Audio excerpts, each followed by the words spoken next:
Welcome, everyone, to episode 46 of 55 and 5. Ian Riccaboni, Cary Silkin. Cary, we're approaching 50 of these 5-minute wrestling history lessons. We're almost halfway there. Yeah. It's been a lot of fun. We're learning a lot about some stars, and we're learning about some ghosts. Yeah, we're still looking for information on the ghost. That was 2 Fridays ago. That was episode number 40. And go back and check that out. Still nobody. I messaged Greg Oliver. I messaged Pat Lepard. I messaged Matt Farmer. I messaged David Bixenspan, Dave Meltzer. No one knows who this guy is. Well, while no one knows who that guy was, well, who was that guy? Colley. Was it Joe? I believe Joe Colley. We don't even know. We don't take kindly to ghosts, but I believe it was definitely Colley, as in Randy Colley, but not Randy Colley. Greg Oliver, Tim Hornbecker, Al Getz, another of these. Matt Farmer and some of these other historians have chipped in with interesting information that even his safety net alias cheat sheet didn't even have the information, including some photos. So it's really cool that there are people interested and they know about these names, and it's the only way to keep them alive. Absolutely. And we're trying to keep Mr. Colley's name alive if we could find out a little bit more of him. So this is an all points bulletin for him. Today, we have somebody who I've stood next to his statue in Milwaukee, Wisconsin. Ooh. So I don't think we're going to have any problem today, Cary. For those of you maybe watching for the first time, I show Cary a card from the 1955 Parkhurst Wrestling trading card set. We have 5 minutes to talk about it because Cary and I talk a lot. We want to keep this concise. And Cary, we're going to probably need all 5 minutes today. I know you'll know him. I have a lot of information. This is his rookie card. And despite it looking like our good friend Brian Heffron, the Blue Meanie, it is not. It's a man by the name of Reggie Lisowski. Do you know who Reggie Lisowski is? The Crusher. Yeah. Okay. Am I an expert on the Crusher? No, but the Crusher had a long career, teamed with Dick the Bruiser. Absolutely. They were huge in the Midwest. And the Crusher, he wrestled after Dick the Bruiser was banned from Madison Square Garden. I didn't even know if in 1958 they had teamed up. But the Crusher wrestled the Garden, as well as, I think pretty much safe to say he sort of homesteaded in that Chicago, Milwaukee area, maybe going up to Toronto or occasionally to New York. And I'm sure he wrestled in other parts of the country, but he was a staple in the Midwest. And Milwaukee, obviously, if they have a statue for him. Right. Yeah, it's our good friend, the Beer City Bruiser's favorite wrestler. And the Crusher, as like you said, he was really one of the first blue-collar presentations, guy that, drank a beer. Cigar smoking. Beer swilling. Yeah. Just a real everyman.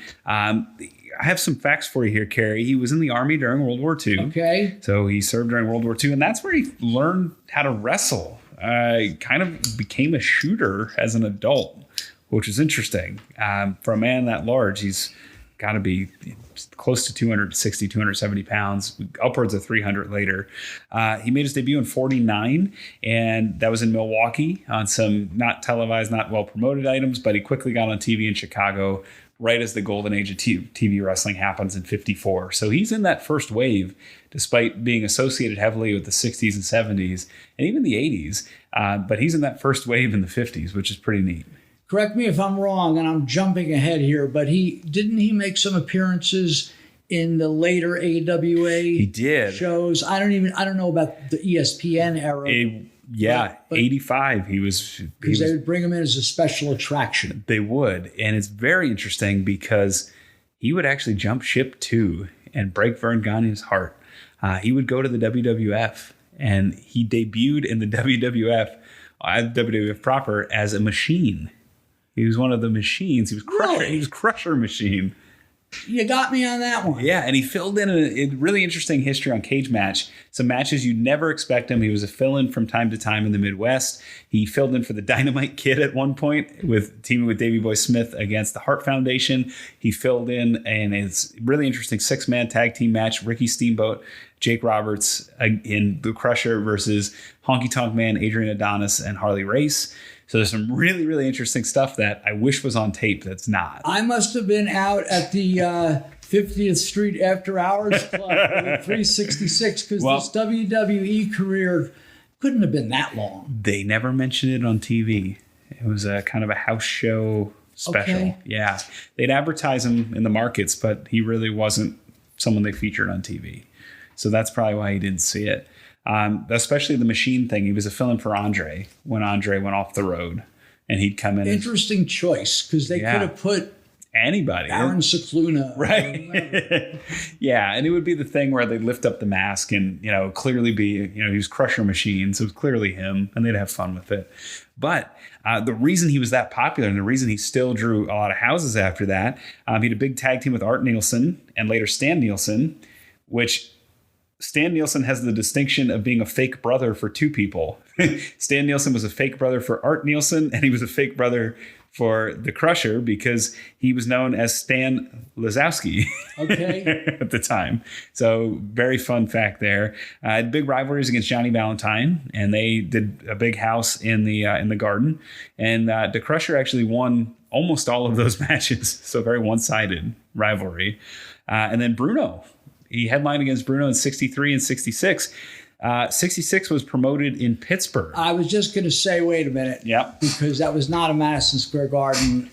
No. Because that's, my earliest memories of TV wrestling, which are ingrained in my brain as if it was this morning. I don't remember the Crusher. So that makes sense that it was in Pittsburgh. And I'm going to... Ooh, that gives me a good idea for next week's poster of the week. Okay. Go ahead. Yeah. And one of the reasons maybe that happened, Bruno Sammartino had just bought into the promotion, Spectator Sports, running out of Pittsburgh, and was probably looking to pop some good houses. So it makes a lot of sense that he'd bring in the Crusher, who had been on Chicago TV, who had been on Cleveland and NWA Upstate, and Pittsburgh would get that.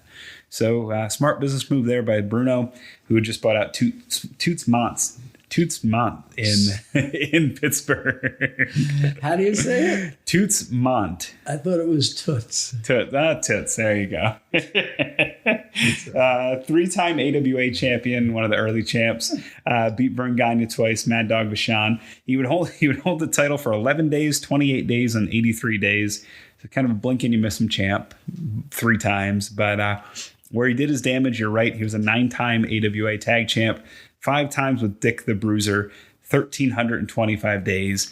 Wow. So we're talking about more than, if you're a New Japan fan, 10 Cozies held the titles 5 times for 1,100 days. They did it longer. Just one of the great tag teams of all time. Cultural icon. There's been songs about him. There's a hit in 1964, a regional hit in Milwaukee. And I think if you talk to anybody from Milwaukee, or anybody from that area, I think they know the Crusher. Or their grandparents told them about it. Right. Yeah. So he's quite an icon. Very cool. Yeah. And again on the card, I'm not saying this is the Blue Meanie's grandfather here, but it looks like he's wrestling Johnny Roz. I think this is one of the Togos, I think. Okay. I think. And we'll get to them soon. They're in the set. They have a really neat card. Well, at least they gave him a nice picture. Right. It's very odd with these Parkhurst cards. If you're into this series and if you're a fan of wrestling history, if for nothing else, go back and look at these episodes because it's so strange, the pictures they decided to put with the various wrestlers. Who was it last week that was laying? Former NWA world champion, Bill Longson. Right. Yeah, and he just the worst photo I've ever seen in my life. Just him kind of half, like all of it. If you took my belly fat here, picture me shirtless, but also looking away from the camera in pain. But yeah, that's a very nice photo. That's his rookie card. He only has 4 cards total. So that's pretty cool. That's one of his cards. Well, I'd like to see the other three. Who else? He's got a 72 card from Japan. Okay. He's got an 80s card in the Wrestling All-Star set, 82. And then he's got one more from, I think, 91. That was kind of the Legends set. And that's it. Well, when 55 and 5 is completed, I think we're going to have to try to, if it's possible, to recreate one of these more modern day, like the 82 82 All-Stars. Except they're too expensive. They shot through the roof. I don't know what happened there. That's the weird consequence of this quarantine. Well, we could find some in poor condition. You couldn't give those cards away for years, and now the common is $100. It's crazy, but that's the fun about these 55 Parkhurst cards. They are still affordable, and we have a lot of fun talking about them. So episode 46 in the book. So a Hall of Famer, Wrestling Observer Hall of Fame, Pro Wrestling Hall of Fame, The Crusher. The Crusher. What a fun time. Tomorrow, Cary, we have somebody whose nickname is Killer. Killer is your hint. And he was big in Texas, despite being a Hall of Famer in Canada. That's another hint. Okay. So I'm ready. We hope you join us tomorrow, 8 p.m. Eastern, right here, 55and5.com, for all of your fun collecting needs going through the 1955 Parkhurst set. If you want more Cary and I, check out Last Stop Penn Station, where we go through Cary's life and times. We thank our producer, AJ. For Cary and AJ, I am Ian Riccaboni, and please join us tomorrow night, 8 p.m. here for more 55 and 5.